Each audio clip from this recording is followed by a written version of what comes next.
शेर कि देखी न गई मुझसे सितारों की सरकशी। आप ये अनाउंसमेंट में भी सुन रहे हैं कि देखी न गई मुझसे सितारों की सरकशी, बन के सूरज मुझे फिर आना पड़ा। आइए श्री प्रताप पाटिल चिखलीकर साहब विधायक।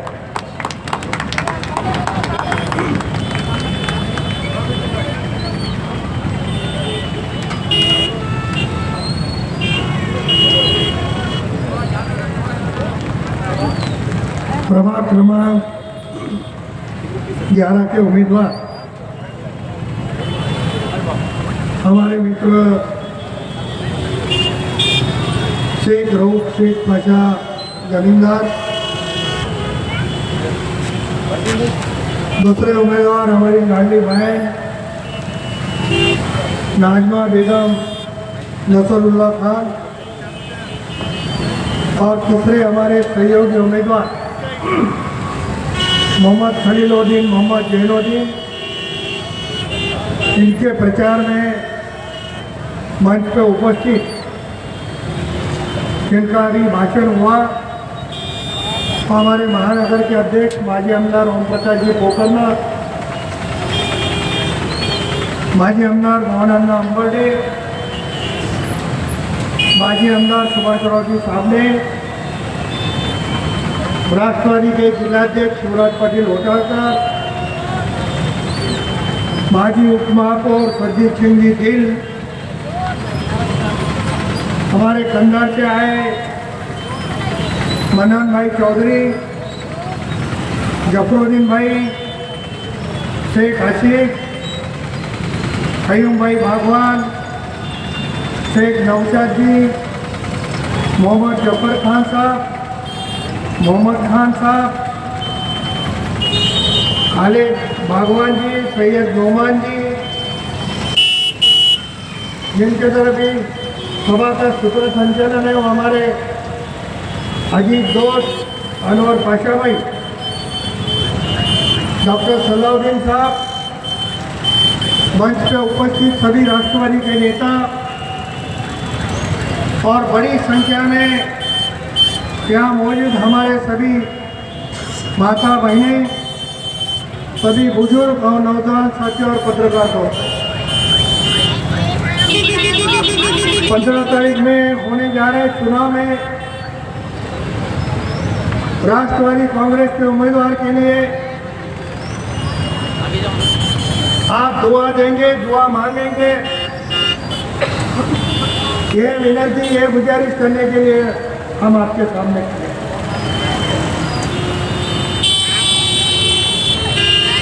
नांदेड़ में राष्ट्रवादी कांग्रेस का झंडा महापालिका पे लहराने वाला है। ये आज मैं दावे के साथ क्या बोलना चाहता हूँ,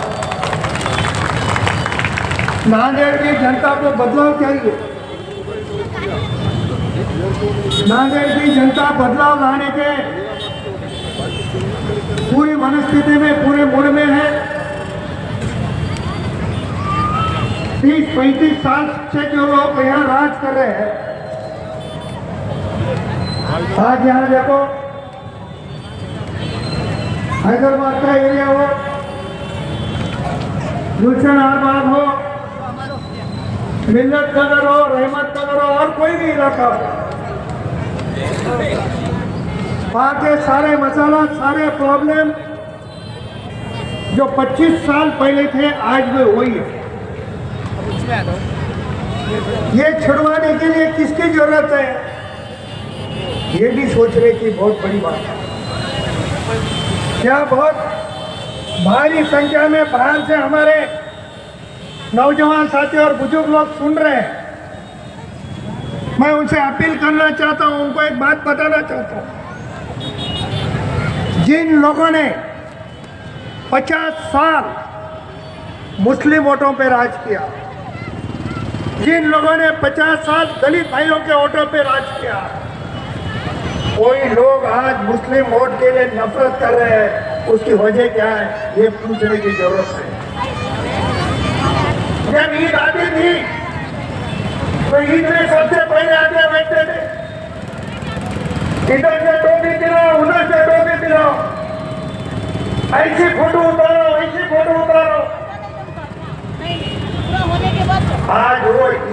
क्यों नहीं आ रहे हैं? अरे उनको ऐसी टोपी पहनाओ जो जिंदगी भर याद रखनी चाहिए कि यहाँ का मुस्लिम भाई, यहाँ का गरीब भाई कैसी टोपी पहनाता है। आज इतनी नफरत होने से, इतनी नफरत क्यों हो रही है? आप उनकी क्लिप सुनिए, मुस्लिम भाइयों के बारे में क्या बोलना चाहते हैं, क्या करना चाहते हैं।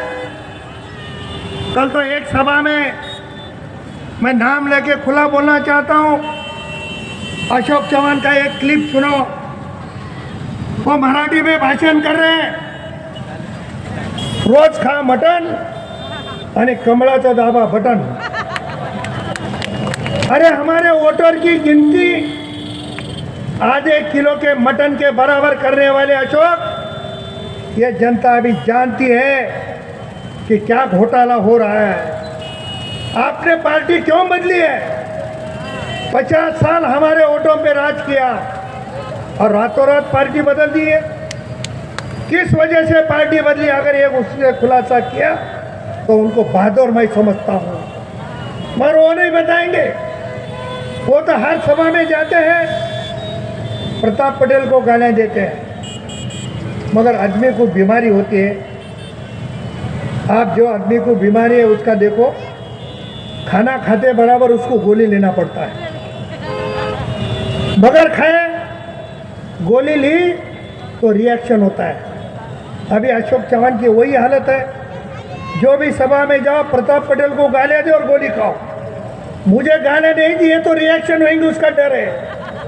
तो अपने पार्टी में अपना महत्व बढ़ाने के लिए हर सभा में प्रताप पटेल को गालियाँ देते हैं। उसकी वजह क्या है? मैं कल अजीत दादा पवार साहब की 11 तारीख को सभा, उसमें विस्तार से बोलूंगा। कुछ दिन पहले उन्होंने कहा कि मैं प्रताप पटेल को जानता नहीं हूँ। मेरे पास पत्रकार मित्र आए, वो बोले भाई प्रताप पटेल को जानता नहीं, ये बोल रहे हैं। तो मैंने उनको एक पूछा, क्या आप उनसे पूछो आपको लोकसभा के इलेक्शन में पटक पटक के कौन गिराया, उनको प्रताप पटेल याद आ जाएगा। थोड़ी उम्र के हिसाब से कुछ लोग कुछ बातें भूल जाते हैं, तो उनका उम्र हो रहा है, इसकी वजह से वो बातें भूल जा रहे हैं। ऐसा कहने से कुछ होने वाला नहीं है। आपको विकास के मुद्दे पे बात करना चाहिए। बेगलुरु नाके के एरिया में हैदराबाद हो, गुलशनहर बाग हो, रहमत नगर हो, इस्लामपुरा हो और कोई एरिया हो, यहाँ किस काम की ज़रूरत है? यहाँ दवाखाने की ज़रूरत है, यहाँ स्कूल की ज़रूरत है, यहाँ कॉलेज की ज़रूरत है, यहाँ कब्रिस्तान की ज़रूरत है। अरे तुमने नांदेड़ की हर ज़मीन बेच दी, मगर कब्रिस्तान के लिए जगह नहीं दी। राष्ट्रवादी कांग्रेस सत्ता में आने के बाद इस एरिया में कब्रिस्तान बनाने का काम हमारे राष्ट्रवादी के सभी उम्मीदवार करेंगे, ये दावे के साथ एक अच्छी स्कूल बनवाएंगे, गरीब लोगों के लिए दवाखाना बनवाएंगे। आज महाराष्ट्र में अजीत दादा के नेतृत्व में हम लोग हुकूमत में हैं और अजीत दादा का वादा एक बार जबान देने के बाद पूरा करने वाला एक ही नेता है, उसका नाम अजीत दादा पवार है और उनके नेतृत्व हम में काम करते हैं। तो मुझे पूरी उम्मीद है हमारे 11 नंबर के उम्मीदवार हो, हमारे 12 नंबर के उम्मीदवार हो, हमारे 13 नंबर के उम्मीदवार हो, हमारे 14 नंबर के उम्मीदवार हो, हमारे 15 नंबर के उम्मीदवार हो, हमारे 18 नंबर के उम्मीदवार हो, सभी जगह घड़ी का बटन दबा के हमारे उम्मीदवार को कामयाब बनाए, ये विनती करने के लिए, ये गुजारिश करने के लिए है। हम कभी जातिवाद कोई धन पे बात करते नहीं है, पहले करते हैं और बाद में बताते हैं। कल के कंधार के इलेक्शन में हमारी मेजॉरिटी आई और हमारा नगर अध्यक्ष पद का उम्मीदवार गिर गया। मैंने 7 मुस्लिम कैंडिडेट खड़े करे, 7 के 7 उम्मीदवार घड़ी के ऊपर जीत गए, उसमें से 3 यहाँ पे मौजूद हैं। लोहा में पूरी नगर पालिका हमने हासिल की, नगर अध्यक्ष बना, वहाँ मुस्लिम का एक ही कैंडिडेट हमारा जीता, करीम भाई। हमने आज उसको उपाध्यक्ष पद पे सीट पे बिठा दिया। हम ये नहीं सोचे कि एक ही मुस्लिम जीता है, हम वो ये सोचे कि वो कितने बार जीता है, उसकी सीनियरिटी क्या है। और मेरे आज तक के राजनीति में मैं कोई जात धर्म देखा नहीं, जो मेरे साथ रहता है उसकी इज्जत बढ़ाना यही मेरा काम है, ये समझ के मैं काम करता हूँ। मेरे भाइयों, मैं यहाँ पे आया, इसके पहले 14 नंबर में गया। कुछ लोग बोल रहे हैं कि यहाँ कुछ लोग धमकाने की कोशिश कर रहे हैं। कौन लोग हैं ये धमकाने वाले? इलेक्शन में धमकाने की क्या जरूरत है? उनको ये भी समझाओ, जिन उम्मीदवारों के साथ और पूरे मतदाताओं के साथ प्रताप पटेल के साथ भी खड़ा है, धमकाने की कोई जरूरत नहीं है। ये मेरी माता बहनों हो, मेरा कोई वोटर हो, इनके बाल को भी धक्का लगा तो प्रताप पटेल के जान को धक्का लगने वाला है। ये कोई ऐसा भागदौड़ करने वाला आदमी नहीं है। मेरा नाम भी सुने तो बस काफ़ी है, इतना ही यहाँ समझदारी से उनको समझाना चाहता हूँ। धमकाने वाले लोग रोज पार्टी क्यों बदल रहे? यहाँ की हमारी किसकी भी टीम है? ये लोग पहले किसके साथ काम करते थे? मेरे दोस्त मसूद भाई आज एमआईएम में गए। मैं मसूद भाई से भी यहाँ गुजारिश करता हूँ, विनती करता हूँ, 50 साल के कारनामे अशोक चौहान के यहाँ के सामने रखो तो तुम सही एमआईएम में काम कर रहे हैं, ऐसा मैं समझ रहा हूँ। मगर आप छुपैरी लेके खड़े रहते हैं। आज अकोला जिला में अकोट नगर पालिका है। अकोला जिला के अकोट नगर पालिका में एमआईएम में खुले आम से भारतीय जनता पार्टी को सपोर्ट करने का ऐलान किया है। यहाँ भारतीय जनता पार्टी को मुस्लिम भाई बहन हमारे वोट नहीं देंगे, दलित भाई बहन वोट नहीं देंगे। इसके लिए नाटक करके दूसरे पार्टी से खड़े करने का काम ये लोग कर रहे हैं। आप ये समझने की जरूरत है और मुझे लगता है कि ये लोग आप समझने में लगे हैं। इसके लिए राष्ट्रवादी कांग्रेस पार्टी पूरे ताकत के साथ जाना। मैं आज तक 2004 से इलेक्शन लड़ जाया हूँ, लोकसभा का भी इलेक्शन मैंने जीता हूँ, आज तक जीत के आया हूँ। कंधार में आपके बहुत सारे रिश्तेदार होंगे, उनसे पूछो।